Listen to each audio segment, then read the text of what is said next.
Hello everyone, our topic for today is about love helpful. So helpful love is all about supporting each other. So number one, being there when needed. Two, showing kindness and care. So this is helpful love, brothers and sisters.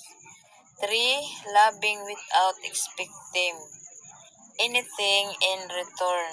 So this is a helpful love. So, ang sa kuno ang gugma naa sa hangin, makatabang gugma.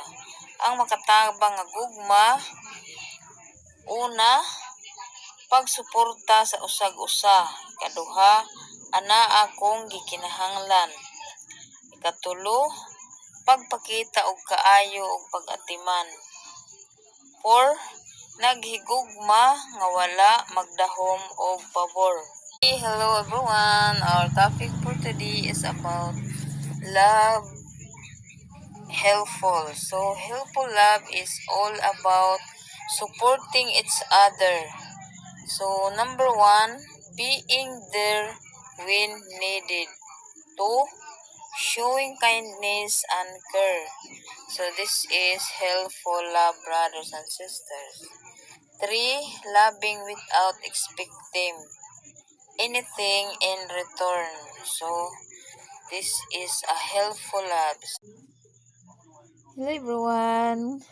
Good morning, good afternoon, good evening. So, ang ating topic ngayon is about two rules to live by in the Bible.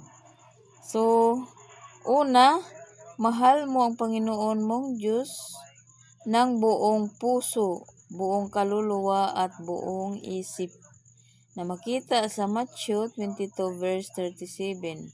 Pangalawa, mahal mo ang iyong kapwa tulad ng iyong sarili, na makita sa Matthew 22 verse 39. So, ito yung two rules to live by in the Bible.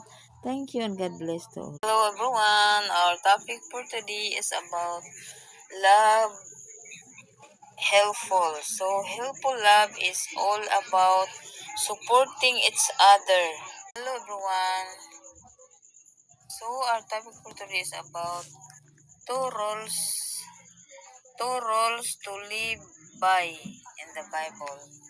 So and good evening to all. So our topic for today is about pissing or first. So ano ang ibig sabihin ng pissing or